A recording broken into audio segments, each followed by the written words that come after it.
Hello बच्चों, आज हम स्टार्ट करने वाले हैं हमारा चैप्टर नंबर 6, उसका lecture number 1, factorisation of algebraic expression. First हमें दिया है फैक्टराइजेशन। अब यहाँ पर देखिए बच्चों, ये जो क्वेश्चन हमें यहाँ पर दिया है उसको हम अलजेब्रिक एक्सप्रेशन भी कह सकते हैं, इसको हम ट्राइनोमियल भी कह सकते हैं, ट्राइनोमियल फैक्टर्स। अब यहाँ पर देखिए हम इसको ट्राइनोमियल क्यों बोल सकते हैं। यहाँ पर देखिए ये first term, second term and third term, कितने टर्म है? थर्ड टर्म है। थ्री टर्म है। थ्री टर्म जब प्रेजेंट होते तब हम उसको क्या बोल सकते हैं? ट्राइनोमियल फैक्टर यहाँ पर बोल सकते हैं। और हम यहाँ पर उसको क्वाड्रेटिक इक्वेशन भी बोल सकते हैं। क्यों? क्योंकि कभी भी किसी का पावर, डिग्री या फिर इंडेक्स यहाँ पर स्क्वायर में होता है, यानी कि इसका पावर 2 होता है, तब वो उसको हम क्या बोल सकते हैं? यहाँ पर क्वाड्रेटिक इक्वेशन या फिर क्वाड्रेटिक एक्सप्रेशन बोल सकते हैं। तो यहाँ पर चलिए हम यहाँ पर सॉल्व करते हैं। हमें बोला है फैक्टराइजेशन, तो बिना स्किप किए आप यहाँ पर जुड़े रहिए, तभी आपको क्या करेगा, यहाँ पर सिंपल लगेगा। तो यहाँ पर देखिए बच्चों, यहाँ पर x² + 9x + 18 दिया है। तो हमें क्या करना है, ये जो फर्स्ट टर्म है, फर्स्ट टर्म और लास्ट टर्म का क्या करना है, यहाँ पर हमें मल्टीप्लिकेशन करना है। अब यहाँ पर देखिए, यहाँ पर x का कोई भी कोएफिशिएंट यहाँ पर दिया हुआ नहीं है। तो जब भी कोई कोएफिशिएंट यहाँ पर नहीं रहता है तो यहाँ पर कितना रहता है? 1 रहता है, यानी कि 1 × 18 हमें करना पड़ेगा। तो यहाँ पर मैं साइड पे लिखती हूँ आपको रफ में, 1 × 18। अब 1 × 18 कितना आएगा? यहाँ पर 18 ही आएगा। अब हमें 18 के ऐसे फैक्टर्स निकालने हैं जिसकी एडिशन ना हमें इस मिडल वाली। अब यहाँ पर देखिए, फर्स्ट और लास्ट की हमने क्या की है, यहाँ पर मल्टीप्लिकेशन की है। अब बच कौन सा गया है? मिडल वाला साइन बच गया है। तो हमें इसके ऐसे 18 के ऐसे फैक्टर्स निकालने हैं जिसकी एडिशन हमें 9x आनी चाहिए। अब यहाँ पर देखिए बच्चों, आपको फैक्टर्स कैसे निकालने हैं, आपको ये ढूंढना है कि 18 किस किस टेबल में आता है। अब यहाँ पर देखिए, मैं यहाँ पर लिखती हूँ 18 × 1। 18 1 सा भी 18 होता है, 9 2 सा भी 18 होता है, और 6 3 सा भी कितना होता है? 18 होता है। यानी कि 18 के टेबल में, 9 के टेबल में और 6 के टेबल में 18 आता है। अब हम चूज करेंगे कि हमें इन तीन टेबल में से 18 कौन सा लेना चाहिए। अब यहाँ पर देखिए, 18 + 9 करेंगे तो 19 हो जाएगा, 9 + 2 करेंगे तो 11 हो जाएगा, लेकिन 6 + 3 करेंगे तो कितना हो जाएगा? 9 हो जाएगा। और हमें क्या चाहिए? 9 ही चाहिए। तो हम यहाँ पर लिखेंगे, और 9 की साइन क्या है? प्लस है, तो यहाँ पर हम लिखेंगे +9। अब यहाँ पर क्या था? 6 3 सा 18 था। अब यहाँ पर दोनों साइन प्लस है, तो यहाँ पर साइन भी कौन से आएंगे? प्लस ही आएंगे। सिर्फ आपको याद क्या रखना है कि दोनों फर्स्ट और लास्ट की क्या करनी है? मल्टीप्लीकेशन करनी है। जो भी मल्टीप्लिकेशन आती है वो मल्टीप्लिकेशन हमें देखना है कि किस किस टेबल में वो आता है, और वो टेबल में जब आएगा तब हमें चेक करना है कि उसकी एडिशन 9 आती है या नहीं। अब ये हमें 6 और 3 आ गया। अब हमें क्या करना है? 9x की जगह 6 और 3 लिखना है, इस तरह से, x² + 6x + 3x।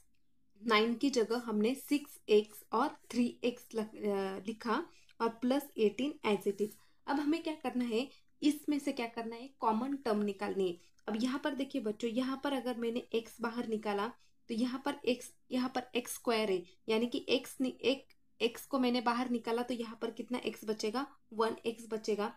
तो x + 6 यानी कि x² + 6x ये हो जाएगा। और यहाँ पर क्या करना पड़ेगा? +3x + 6। अब आपको यहाँ पर बच्चों देखिए मैंने क्या किया है, यहाँ पर देखिए x², यहाँ पर अगर मैं इसको मल्टीप्लाई करूंगी तो ये टर्म आ जाएगी, ये एक फर्स्ट टर्म है और ये क्या है? सेकेंड टर्म है। अब फर्स्ट टर्म, इसको मैं मल्टीप्लाई करूंगी तो यही आएगा, और इसको मैं मल्टीप्लाई करूंगी तो यही टर्म आएगा। आपको सिर्फ क्या करना है, अगर आपको कोई एक भी टर्म आती है तो आपको क्या याद रखना है कि ये जो कॉमन वाला ब्रैकेट आता है वो दोनों क्या होते हैं? सेम होते हैं।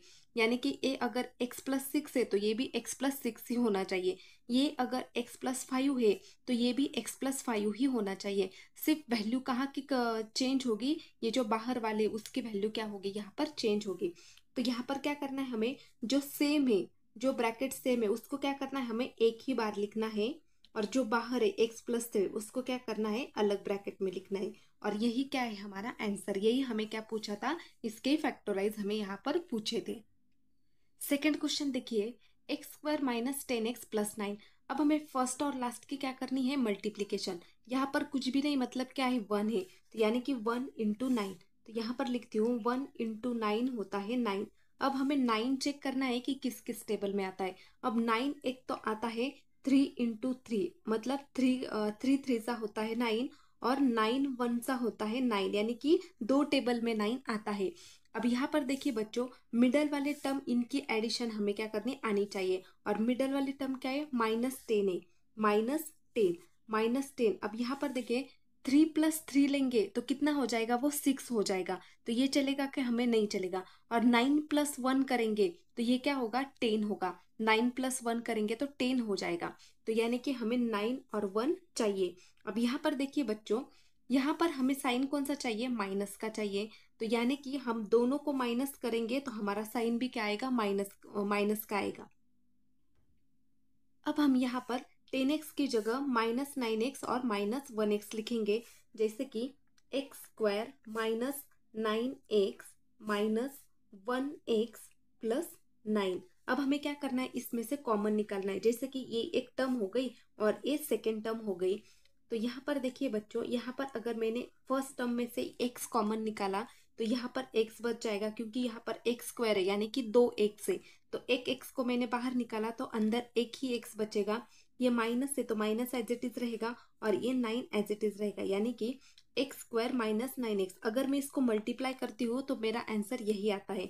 अब यहाँ पर आप, मैंने क्या बोला है पहले एग्जांपल में, कि यहाँ पर देखिए ब्रैकेट, दोनों ब्रैकेट क्या होते हैं, सेम होते हैं। अगर आपको आगे का मल्टीप्लिकेशन यानी कि फैक्टर करने के लिए आपको हट जा रहा है, तो आप क्या करोगे, यहाँ पर x -9 एज इट इज लिख दोगे, जैसे कि मैंने यहाँ पर लिखा है। अब यहाँ पर देखिए बच्चों, इसमें अब x -9 आपने ऑलरेडी लिया है, तो आपको यहाँ पर समझ जाना चाहिए कि यहाँ पर क्या आएगा, -1 आएगा, क्योंकि -1 से आप इसको मल्टीप्लाई करोगे तो यहाँ पर क्या आएगा -x और +9, यानी कि इसको अगर आप ब्रैकेट के साथ मल्टीप्लाई करते हो तो आंसर आपका यही आता है। तो अब हमें क्या करना पड़ेगा, जो सेम है इसको एक ब्रैकेट में लिखना है x -9, और जो डिफरेंट है उसको क्या करना है, अलग ब्रैकेट में लिखना है, और यही आपका आंसर था, x -9 और x -1। Question number 3, y² + 24y + 144। First और लास्ट को हम क्या करेंगे, मल्टीप्लाई करेंगे, तो यहाँ पर 1 × 144 = आएगा 144। अब हमें चेक करना है कि 144 किस किस टेबल में आता है। अब 144 सिर्फ 12 के टेबल आता है, यानी कि 12 सा कितना होता है, 144 होता है। अब यहाँ पर देखिए बच्चों, 12 × 12, अब हमें चाहिए क्या, 24 चाहिए, मिडल वाले टर्म, हम इसको 12 + 12 करेंगे तो क्या आएगा, 24 ही आएगा। तो यहाँ पर मैं लिखती हूँ 24, 12 और 12। अब यहाँ पर हमें दिक्कत किससे है कि यहाँ पर साइन कौन सा होगा, यहाँ पर प्लस साइन है तो हमें भी प्लस ही चाहिए, तो यहाँ पर भी क्या होगा, दोनों का साइन प्लस ही होगा। अब हम इस टर्म की जगह ये वाली टर्म लिखेंगे, तो यहाँ पर आएगा y² + 12y + 12y + 144। अब हमें क्या करना है, इसमें से एक टर्म कॉमन निकलनी। अब ये वाली एक टर्म हो गई और ये वाली सेकंड टर्म हो गई। अब इस वाले टर्म में हमें क्या करना है, y कॉमन निकालना है, क्योंकि y² है, यानी कि यहाँ पर y 2 बार है, तो एक y हमने बाहर निकाला तो अंदर एक y बचेगा, प्लस अब यहाँ पर कितना बचेगा, सिर्फ 12 बचेगा, क्योंकि y हमने बाहर निकाला है, तो इस y को हम यहाँ पर लिखने की जरूरत नहीं है। इसको हम मल्टीप्लाई करेंगे तो फिर से हमें यही टर्म मिलेगी।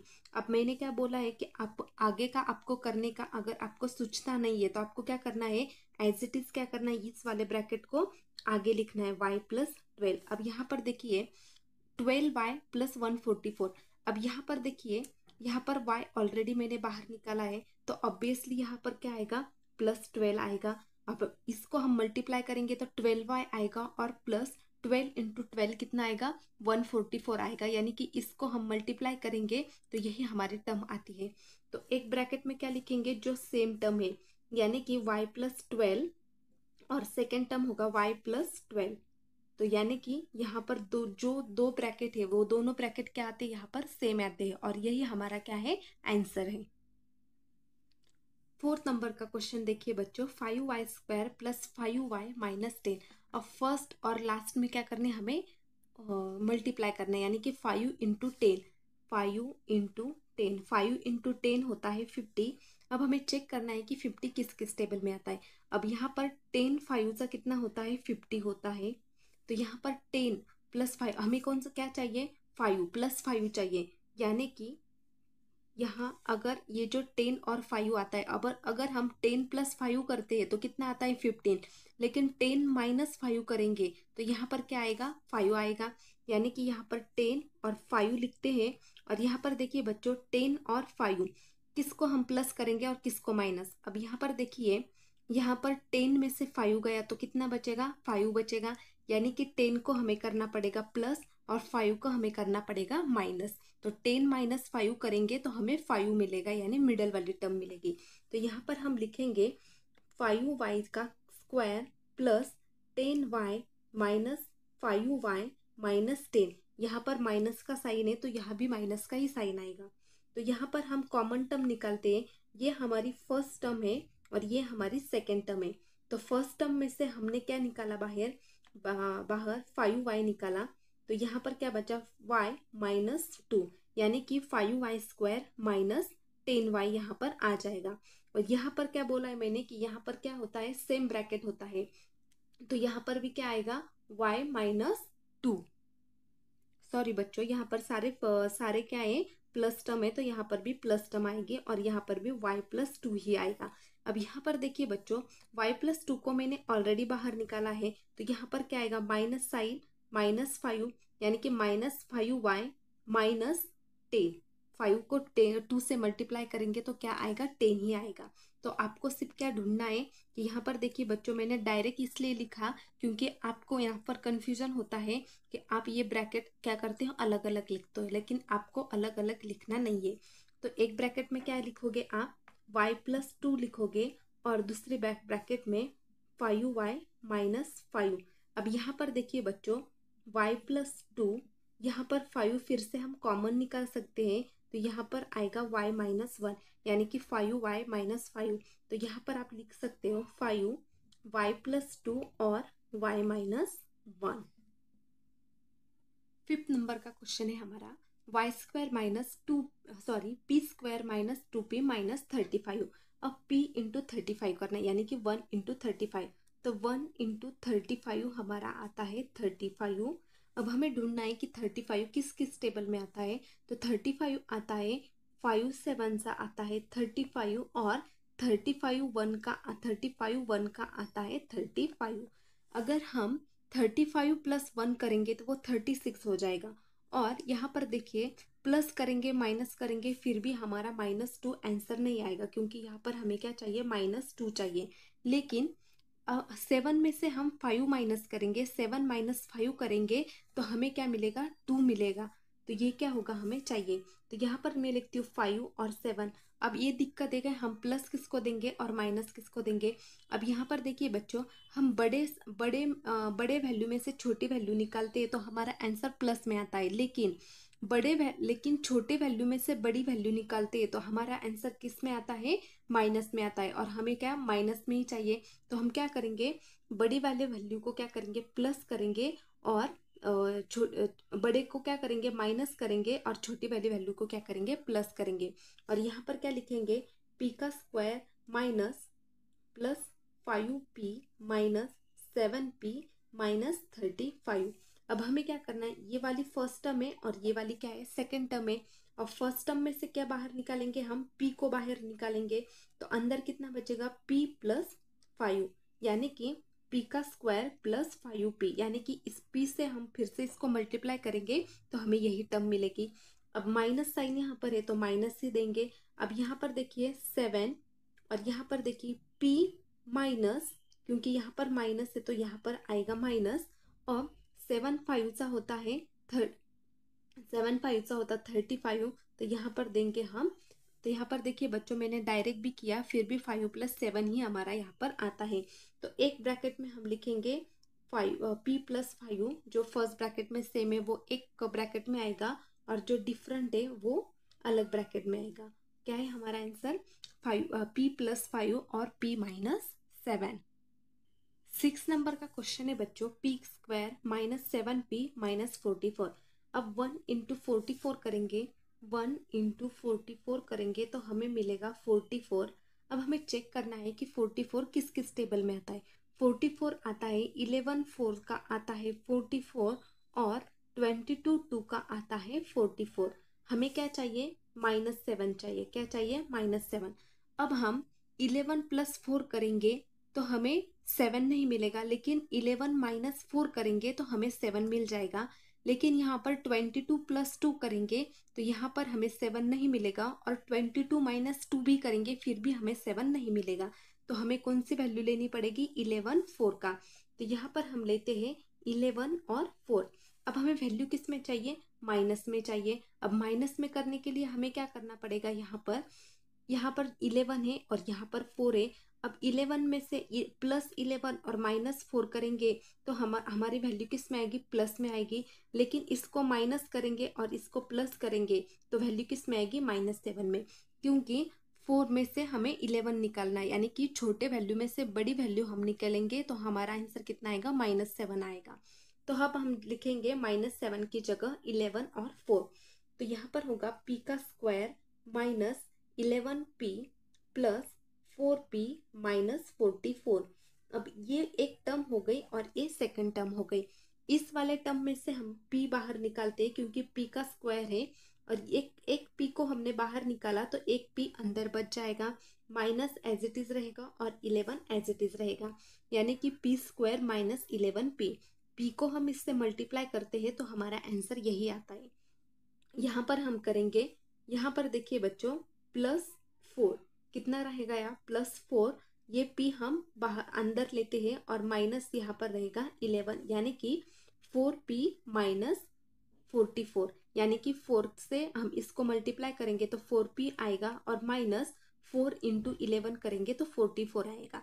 यानी कि इसको हम इससे मल्टीप्लाई करते हैं तो आंसर हमारा वही आता है। तो यहाँ पर हम लिखेंगे एक बार p माइनस 11 और p प्लस 4। एक बार ये जो सेम टर्म है वो एक बार लिखेंगे और जो डिफरेंट टर्म है वो एक बार लिखेंगे, और यही क्या था हमारा आंसर। 7th नंबर का क्वेश्चन है हमारा, m² माइनस 23m प्लस 120। अब हमें 1 एंड 120 का क्या करना है, मल्टीप्लिकेशन करना है, फर्स्ट और लास्ट का, जो कि आता है 121 सा 120। अब यहाँ पर हमें ढूंढना है कि 120 किस किस टेबल में आता है। अब 120 आता है 62 सा आता है 120, और 50 के टेबल में 8 नंबर पे आता है 120। अगर हम 60 प्लस 2 करेंगे फिर भी हमारा 23 नहीं आता है, और हम 50 प्लस 8 करते हैं तो हमारा क्या आता है, 23 आता है। तो हमें कौन सी ज़रूरत पड़ेगी, इस वाले वैल्यू की, यानी कि 15 8 सा। अब यहाँ पर देखिए 15 प्लस 8 करेंगे तो यहाँ पर क्या मिलेगा, हमें 23 मिलेगा। लेकिन हमें क्या चाहिए, ये जो वैल्यू है ये वैल्यू हमें किस में चाहिए, माइनस में चाहिए। तो यहाँ पर माइनस में करने के लिए क्या करना पड़ेगा, दोनों को क्या करना पड़ेगा, माइनस करना पड़ेगा, तभी हमें क्या मिलेगा। क्योंकि एक को हम प्लस और एक को माइनस करते हैं तो हमें वैल्यू नहीं मिलेगी, लेकिन हम दोनों को माइनस करते हैं तो हमें -23 मिल जाएगा। तो यहाँ पर हम लिखेंगे m² minus 15m minus 8m plus 120। अब यहाँ पर ये एक टर्म हो गई और ये सेकेंड टर्म हो गई। फर्स्ट टर्म में से हमें यम बाहर निकालना है क्योंकि यम 2 बार है, तो एक m अंदर बचेगा और यहाँ बचेगा 15 माइनस 8, यहाँ बचेगा m माइनस 15, यानी कि 8 इंटू यम करेंगे तो 8m मिलेगा, और 8 इंटू 15 करेंगे तो हमें मिलेगा 120 प्लस में। तो यहाँ पर हमें एक बार लिखना पड़ेगा m माइनस 15, जो कि कॉमन टर्म है, और जो ब्रैकेट के बाहर है वो अलग ब्रैकेट में लिखनी पड़ेगी, और यही था हमारा आंसर, m माइनस 15 और m माइनस 8। क्वेश्चन नंबर 8 देखिए बच्चों, m² माइनस 25m प्लस 100। अब 1 इंटू 100 करेंगे, 1 इंटू 100 इक्वल टू आ जाएगा 100। अब 100 किस किस टेबल में है, 52 सा आता है 100 और 25 सा आता है 100, और हमें क्या चाहिए, 25 माइनस 25 वैल्यू हमें चाहिए। अब ये तो हमें नहीं आएगा क्योंकि 52 करेंगे तो वो 52 हो जाएगा, लेकिन 20 प्लस 5 करेंगे तो यहाँ पर हमें 25 मिल जाएगा। तो यहाँ होगा हमारा एक 20 और यहाँ होगा 5। अब किसको प्लस और किसको माइनस करेंगे? अब दोनों को माइनस करेंगे तो हमें क्या मिलेगा? -25। यानी कि दोनों तरफ जब साइन निगेटिव होता है तब हमें क्या मिलेगा? -25। तो यहाँ पर हम लिखते हैं m² -20m -5m + 100। तो यहाँ पर आएगा यम कॉमन होगा, तो यहाँ यानी कि ये फर्स्ट टर्म है और ये सेकेंड टर्म है, तो यम माइनस यहाँ पर होगा 20 -5 यम -20 5m प्लस 5 से कितना होता है? 100 होता है। तो एक ब्रैकेट में यहाँ पर आएगा यम -20 जो कि कॉमन टर्म है और एक ब्रैकेट में आएगा यम -5 जो कि डिफरेंट टर्म है यानी कि ब्रैकेट की बाहर वाली। तो यही हमारा आंसर यम -20 और यम -5। 9 नंबर का क्वेश्चन है बच्चों 3x² + 14x + 15। अब हमें 3 और 15 का क्या करना है? मल्टीप्लीकेशन। 3 × 15, 3 × 15 होता है 45। अब हमें 45 ढूंढना है कि किस किस टेबल में आता है। 45 आता है, 9 5 का होता है 45 और 15 3 का होता है 45। अब हमें चाहिए क्या? 14 चाहिए। दोनों की एडिशन कितनी आनी चाहिए? 14 आनी चाहिए जो कि मिडल में है। अब 9 और 5 करेंगे तो 14 आ जाएगा, लेकिन 15 + 3 करेंगे तो 14 नहीं आएगा और 15 - 3 करेंगे फिर भी हमारा 14 नहीं आएगा। तो हमें कौन सी चाहिए? 9 और 5। तो यहाँ पर लिखेंगे 9 और 5। अब किसको प्लस करेंगे और किसको माइनस? अब यहाँ पर देखिए बच्चों प्लस है, प्लस में चाहिए तो दोनों भी क्या होंगे? प्लस में ही होंगे। तो यहाँ पर होगा 3x² + 9x + 5x + 15। अब ये एक हमारे टर्म है और ये सेकेंड टर्म है। इसमें से क्या बाहर निकलेगा? 3x बाहर निकलेगा। तो यहाँ पर कितना बचेगा? x बचेगा प्लस यहाँ पर कितना बचेगा? 3 बचेगा। क्यों? क्योंकि यहाँ पर देखिए बच्चों 3x² है, तो इसको हम मल्टीप्लाई करेंगे तो 3x² मिलेगा और 3x से 3 को मल्टीप्लाई करेंगे तो यहाँ पर हमें मिलेगा 3 3 सा होता है 9 और ये x यानी कि 9x। अब यहाँ पर क्या होगा? 5 यहाँ पर कॉमन होगा और अंदर बचेगा x + 3 यानी कि 5 को हम मल्टीप्लाई करेंगे तो 5x आएगा और 3 से मल्टीप्लाई करेंगे तो 5 3 सा 15 आ जाएगा। तो एक ब्रैकेट में हम लिखेंगे x + 3 जो कि कॉमन टर्म है और दूसरे ब्रैकेट में हम लिखेंगे 3x + 5 जो कि डिफरेंट टर्म है और यही था हमारा आंसर। 10 नंबर का क्वेश्चन देखिए बच्चों 2x² + x - 45 यानी कि 2 × 45 करना पड़ेगा। 2 × 45 करेंगे तो यहाँ पर आएगा 90। अब 90 हमें ढूंढना है किस किस टेबल में आता है। 90 आता है 33 का आता है 90, उसके बाद 91 का आता है 90 और 10 9 का आता है 90। अब हमें यहाँ पर देखिए बच्चों मिडल वाली टर्म चाहिए। यहाँ पर सिर्फ x दिया है और कुछ भी दिया नहीं यानी कि हमें क्या चाहिए? 1 चाहिए, यानी कि हमारा आंसर क्या आना चाहिए? 1। तो यहाँ पर देखिए 3 + 3 करेंगे तो 33 मिलेगा। 3 - 3 करेंगे तो फिर भी हमें नहीं मिलेगा। 90 + 1 करेंगे फिर भी नहीं मिलेगा। लेकिन 10 + 9 करेंगे तो नहीं मिलेगा, लेकिन 10 - 9 करेंगे तो हमें 1 जरूर मिलेगा। यानी कि हमें कौन सी वैल्यू चाहिए? 10 और 9। तो यहाँ पर हमने किया 10 और यहाँ पर किया 9। अब हमें क्या चाहिए? 1 चाहिए प्लस में। अब हम 10 - 1 करेंगे, 10 - 1 करेंगे तो हमें क्या मिलेगा? 1 मिलेगा। यानी कि 10 को प्लस करेंगे और उसमें से 9 माइनस करेंगे तो हमें मिलेगा 1। तो यहाँ पर हम लिखेंगे 2x² + 10x - 9x - 45। अब ये वाली एक टर्म हो गई और ये वाली सेकेंड टर्म हो गई। अब हमें क्या करना है? ये 2x को हमें बाहर निकालना है तो अंदर क्या बचेगा? x प्लस यहाँ पर कितना बचेगा? 5, क्योंकि 2x² + 10x यही हमारा क्या होगा? यहाँ पर बचेगा। अब यहाँ पर क्या होगा? 9 और यहाँ पर होगा x + 5। यहाँ पर क्या होगा? x + 5 यानी कि 9x और 9 5 सा 45। तो यहाँ पर आ गई ये टर्म। अब हमें लिखना है जो फर्स्ट टर्म x + 5 और डिफरेंट टर्म 2x - 9 जो ब्रैकेट में कॉमन है वो यहाँ पर एक बार लिखेंगे और जो ब्रैकेट के बाहर है वो सेकेंड वाले ब्रैकेट में लिखेंगे। 11 नंबर का क्वेश्चन देखिए, 20x² माइनस 26x प्लस 8। अब हमें करना पड़ेगा 20 इंटू 8। अब हम 20 इंटू 8 करेंगे तो हमें मिलेगा 160, और 160 किसके टेबल में आता है, 60 इंटू 10 करेंगे तो यहाँ मिलेगा हमें 160।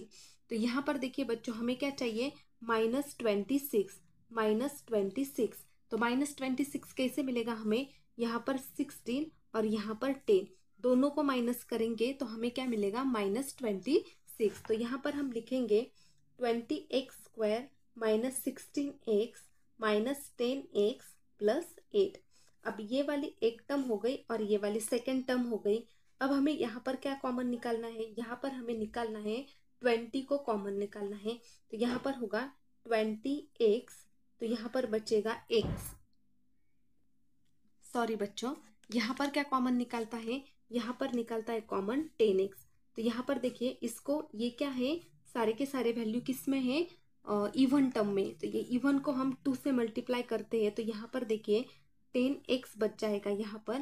तो यहाँ पर आएगा 2x और यहाँ पर आ जाएगा 8, यानी कि यहाँ पर हम 2 से इसको मल्टीप्लाई करेंगे तो यहाँ पर आएगा 20x² माइनस 2 इंटू 8 करेंगे तो यहाँ पर मिलेगा हमें 16x। अब आगे हमें क्या करना है, फिर से यहाँ पर लिखना है, यहाँ पर आएगा -1 और 10x माइनस 8। अब यहाँ ऐसा क्यों लिखा मैंने, क्योंकि मैंने ऑलरेडी आपको बोला है कि दोनों ब्रैकेट क्या आते हैं, सेम आते हैं। अगर दोनों ब्रैकेट सेम आते हैं तो आपको यहाँ पर क्या लिखना चाहिए, 1 लिखना चाहिए। ये आपको समझ में आना चाहिए। तो एक ब्रैकेट में हम यहाँ पर क्या लिखेंगे, 10x माइनस 8 और नेक्स्ट ब्रैकेट में लिखेंगे 2x माइनस 1, जो कि डिफरेंट टर्म है। अब यहाँ पर देखिए बच्चों 2x माइनस 1 में से तो कोई यहाँ पर कॉमन नहीं निकालता, लेकिन ये इवन टर्म है तो इसमें से कौन सी टर्म यहाँ पर कॉमन निकलेगी, यहाँ पर 2 निकलेगा। तो यहाँ पर बचेगा 5x माइनस यहाँ पर बचेगा 4 और यहाँ पर होगा 2x माइनस 1, यानी कि इसको हम फिर से मल्टीप्लाई करेंगे तो ये टर्म मिलेंगी और इसको इसके साथ मल्टीप्लाई करेंगे तो हमें मिलेगा यहाँ पर 8। अब सबसे लास्ट क्वेश्चन देखिए बच्चों हमारा, 44x² माइनस x माइनस 3, यानी कि 44 इंटू 3। 44 इंटू 3 आता है हमारा 132, और 132 किस टेबल में आता है, 11 12 का आता है यहाँ पर 132। अब यहाँ पर देखिए 11 और 12, यानी कि 11 और 12 कितना आना चाहिए हमें, यहाँ पर -1 आना चाहिए। यहाँ पर देखिए 11 और 12, अब यहाँ पर देखिए माइनस आना चाहिए, मतलब 11 में से हम 12 माइनस करेंगे, 11 प्लस है और यहाँ पर माइनस करेंगे तो हमें क्या मिलेगा, -1। क्योंकि बड़े टर्म में छोटे टर्म में से क्या कर रहे हैं हम, बड़ी टर्म यहाँ पर निकाल रहे हैं तो वैल्यू किस में आएगी, हमारी माइनस में आएगी। तो यहाँ पर लिखना पड़ेगा 44x² plus 11x minus 12x minus 3। तो यहाँ पर आएगा 11x 4x plus 1 minus 3 4x plus 1। तो यहाँ पर बच जाएगा 4x प्लस 1 और 11x माइनस 3। तो यही था हमारा आंसर, जो कि सिर्फ 3 स्टेप में था, जो कि मैंने यहाँ पर आपको क्या किया है, थोड़ा सा डायरेक्ट बताया है, क्योंकि यहाँ पर मैंने बहुत सारे क्वेश्चन सिंपल और इजी तरह से पूरे सॉल्व किए थे और लास्ट का मैंने आपको डायरेक्ट बताया था। आई होप कि आपको अच्छी तरह से समझ में आ चुका है। Thank you so much.